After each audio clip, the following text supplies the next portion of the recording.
Welcome back to Conflict Hotline. Remember, you can call in 510-433-0700, option 5. We're going to do a scenario that someone sent us in called Can We Go Shopping? And the role play names are Meg, and we're just going to call you Dad. All right, let's hear from Meg. Dad, I saw the most amazing boots in the window of Bloomingdale's yesterday, and I really want to get them. Can we go get them today? You know, I don't see that you need any more footwear than you already have. Oh, come on, Dad. I have one good pair of walking shoes and one good pair of work shoes. Yeah, but you're a dad. You don't need shoes. Come on. They're gorgeous boots. When you see them, you'll see. They're so beautiful. I don't know how we managed to bring someone up who's kind of like this materialistic. Okay, this is where I want to stop you. Dad, I'm guessing that you've got some really important stuff you want to say to Meg. Yeah, I want to tell her that being materialistic is ruining the entire planet, and that's not the way that we brought her up. That's what I want to say. So I'm guessing that if you say it like that, you're going to get the "oh God" reaction. Still true.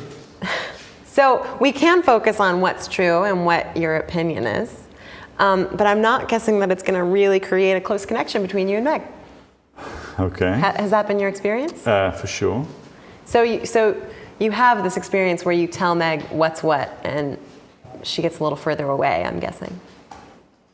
Yeah, like ongoingly for the last 5 years, I would say, yeah. So let's try something a little different. Okay. So you were about to say something about the planet. It's not good for the planet? It's not good for the planet for us to be buying extra boots when we already have 14 pairs of footwear in our room. Okay.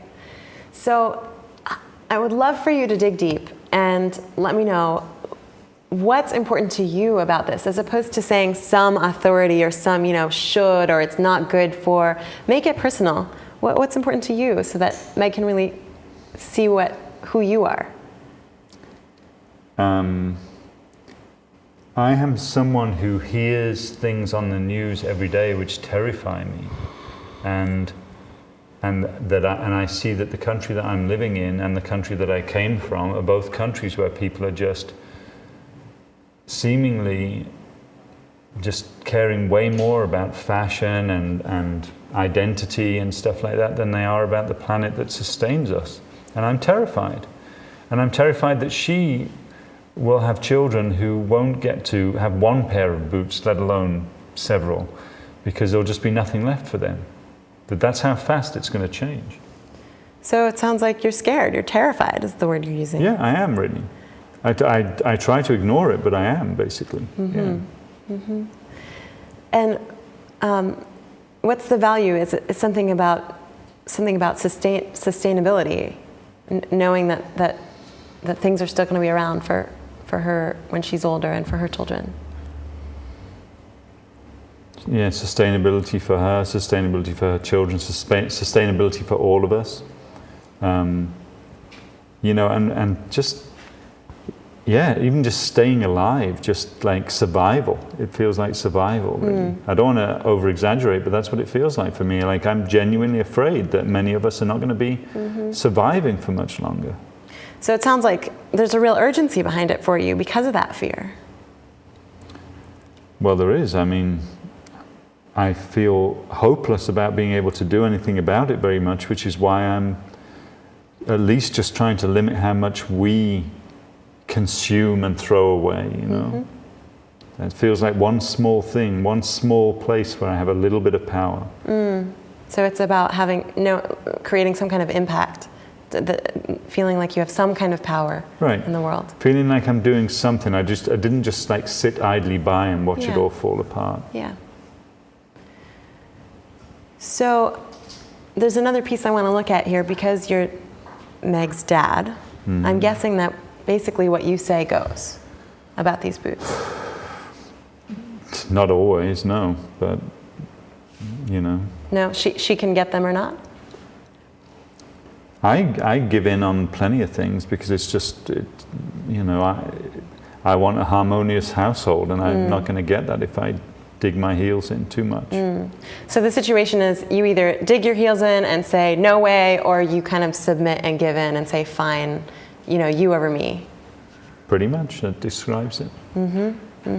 How's that? Is that a fun set of options for you? Neither option is particularly fun, no, Yeah. but I don't know that there is a third option, really. Well, I wonder if we can have the conversation in a way that includes both what's important to you and what's important to Meg. Okay. So let's first start by expressing to her what is important to you. I would do that, but from past experience, I don't think she's going to listen to what's important to me. I see. So do you want to start by seeing if you can connect with what's important to her? You mean it's not just boots? It's not just being the most fashionable girl in the school? Dad, I'm not the most fashionable girl in the school. It's a bit of an exaggeration. Maybe she's the second most fashionable. But let's look at, even if that was the case, what beautiful thing could you guess that you could advocate for? The beautiful thing about her wanting to go buy more boots and that I could Because if we advocate remember for. that it's not about the boots, right? Okay. The boots are just one in a long line of, you said it's been happening for 5 years, right? So there's many issues. My guess is that she likes to look pretty, she likes to look beautiful. She likes to, like, how she dresses is kind of her work of art or something like that. It's the way she expresses herself creatively. So let's see if you can turn that into a question and see if, give her a chance to tell you whether you got it or not. Okay.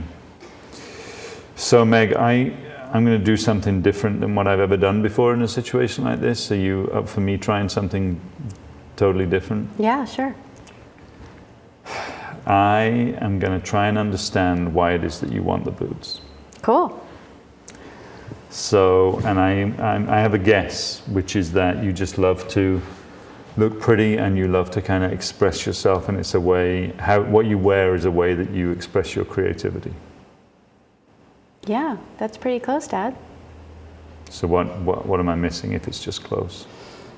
I don't know, it's like when I see those boots, it's like I just kind of have to have them. Molly and Jan got them, and other people are starting to get them, and it's kind of like if I don't get them, I'm like the only one who doesn't have them.